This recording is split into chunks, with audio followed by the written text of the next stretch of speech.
Hi guys, Big Mom Mulgrew here, and I have a review of the Corsair M65 Vengeance gaming mouse. Now this is a laser mouse. It's an absolutely fantastic mouse, brilliant build quality. But I do have some quite big issues with this, which I'm gonna put them out to Corsair. If you're watching this and you'd like to reply, send me a reply, and I'll, wherever you want to post it, I'll paste a link to it. But I do like this mouse. I would buy this mouse myself, but there are some issues with it. So I mean, it's an 8200 DPI mouse, which, if you're not used to a really high DPI mouse, you're gonna find that absolutely insane to get used to. It comes in Arctic White, like the one here, Gunmetal Black, which is my personal favourite, and it comes in a Military Green. Now, the build quality of the mouse itself is absolutely fantastic. It feels pretty solid. Personally, it's a little bit smaller than I'd like. I have big hands. As you can see, the position I normally hold my mouse in, my fingers are over the end. It doesn't make it difficult to use, but for me, for my size hands, I'd probably go with one of the slightly larger ones. If I pick up my old Logitech mouse, my fingers are naturally right on the buttons, so it's much more natural to use. Now this mouse has a sniper button on the left hand side, which basically it drops the DPI resolution down to 400 DPI, which is configurable in the software, but we'll get to that in a minute. That basically is for your precision shooting in FPS games, or anything else where you want a bit more precision. Again, I don't think the ergonomics of this mouse are fantastic, because if I hold this, bearing in mind that my hand is a little bit too big for this mouse, the sniper button is in perfect position for me. Now, the issue I see with that is if you've got slightly smaller hands, you're going to end up sort of here, and I'm sure for a lot of people with sort of smaller hands, it would feel much more natural if they moved the sniper button down the mouse a little bit. Maybe if they just made it a bit longer. It's not a major issue. I mean, we're getting a mouse here with several programmable buttons. You're not going to be somebody who's complaining about having to move your hand a little bit, but still, it just feels for a mouse at this end of the spectrum, for it to be perfect, not such a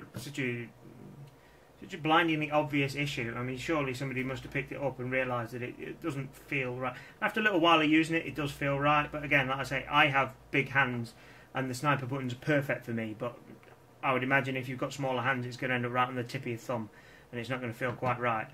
Now, all the buttons feel pretty solid. They're rated for something ridiculous like 20 million clicks.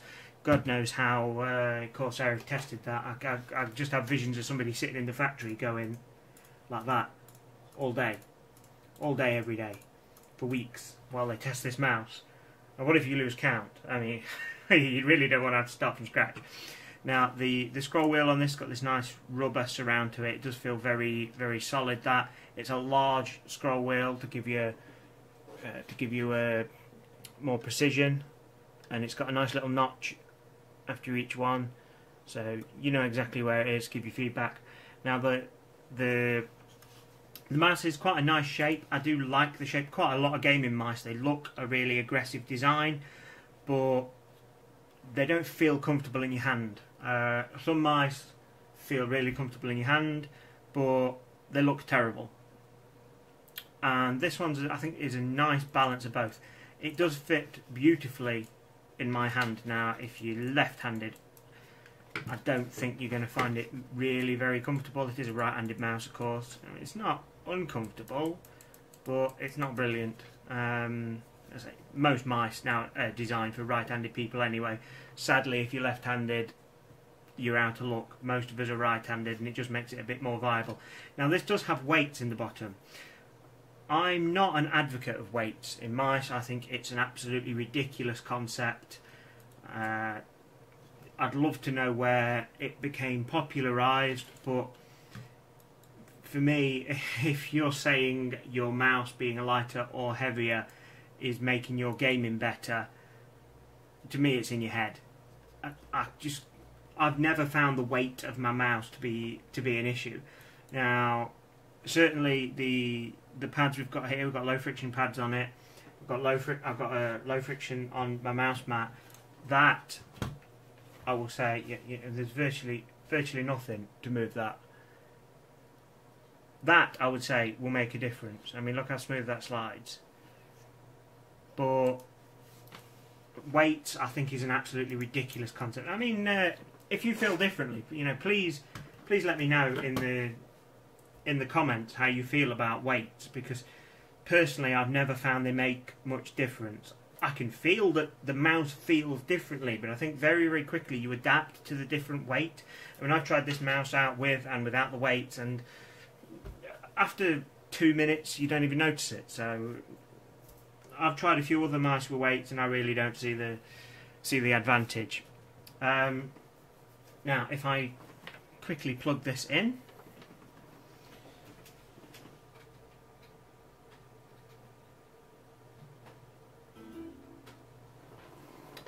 now we'll see the buttons light up on it, and we've got a lovely glow in the front. The lighting on it I think could be better. It would be nice if we had something down the back, because where you're sitting, I mean, if I hold it at the angle I'm seeing at it where I'm sitting at it, you don't really see the lighting. If I spin it around, I mean, it's lovely lighting, but it's your spectators that are going to see it. And how many of us have got spectators when we're using a gaming mouse? I'd love to think that I'll be in a massive Dota or League of Legends tournament one day, and there's thousands and thousands of people watching how awesome my blue glowing mouse is. But for me, from that angle, all I see is the little lights on top. Now the little lights on top are for the DPI switcher. Now this mouse has 3 DPI settings. You can configure those in software, which again we'll get to in a minute. We just press up or down and it changes the mouse's DPI setting. It's a brilliant touch, and it comes back to one of the things that I really don't like about this mouse. But we'll get to that in a minute. I mean, like I say, I would spend my own money on this mouse. I'd probably buy the next, a slightly bigger one, but it is a very nice mouse. The build quality is brilliant on it. Now, I do recommend, if you're not used to a particularly high DPI mouse, the lowest setting is going to be higher than most normal mice. I would suggest you start on that if you're gaming, and after a while go up one. Once you get used to that, go up again. Now, because if you're putting it on a really high DPI setting, it's going to give you brilliant accuracy, it's going to give you brilliant response. But if you go straight onto the top setting when you're not used to a high DPI mouse, you're going to have difficulty controlling it. Now, the mouse I used to use was 2400 DPI. When I first tried this out, as a comparison, I put it on its maximum DPI setting, 8200, and I would find, because I have used a lot of high DPI mice a lot, and I use a mouse all day, every day, I adapt to it very quickly, and when I'm trying to click on things, everything goes fine. But when I'm in a game and I get attacked, and you go on reaction, I'm always overshooting things, because it takes a little while to get used to it. Now, you'll probably find that after a week of playing with it on the higher DPI setting, your reactions are going to be pretty much spot on. But I would say work up slowly. It will take a little bit of getting used to. Right, so now let's go over the things that I don't like about it. Now, it was actually quite a good experience unboxing this, because it's a lovely box. The shape of this, it's very unusual. I'm sure this is more for display than practicality. But it's nice. It shows off the mouse well. It's great. The problem comes when you get inside and you start digging through looking for the software, thinking, well, it's a mouse, you don't really need software. Well, you get this quick start guide, and apart from the warranty card, that's all you get in the box with a mouse. And this is something I'm going to be questioning Corsair about, because I think there should be more in the box, particularly because of another issue which we'll go over in a moment. Now here's the instructions. picture instructions, of course, so that we don't have to write it in multiple languages. So basically turn your PC on, plug it in by USB, and visit this web address to get software. That is absolutely ridiculous instructions. To tell me I need to turn my PC on and plug the mouse in for it to work. I mean, come on, Corsair, we're not idiots. We know we have to plug a USB mouse into USB for it to work. The only important step here is this one. Go to the website to get the software, because it doesn't come with a software CD. And this is what really annoyed me about this, because the software CD, you know, we don't have software with this mouse, but it's very important that it comes with software. Now, the software lets you do some things that aren't a big deal. You can play about with the button configurations. You can turn the lighting on or off. Why you'd really want to, I don't know. And it's the second tab that people are really going to want, the manage performance.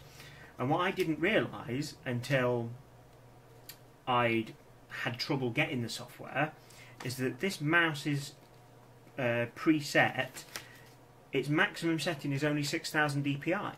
Now, there's nothing in the instructions to say otherwise. If you look on the back, you've got a technical support. You know, go here for technical support. We've got the FCC statement, and we've got all the contact links. There is nothing in the manual, nothing in the box to suggest that the maximum setting of this mouse would be anything other than the 8200 dpi it says on the box. So you think, no problem. I mean, everybody's got the internet nowadays. You know, I'm buying a gaming mouse. I'm going to have the internet. I'm going to be fairly technical. So I'll just go to that web address and download the software. The problem is, when you go to that web address, guess what you get? Yep, that's right. Page not found.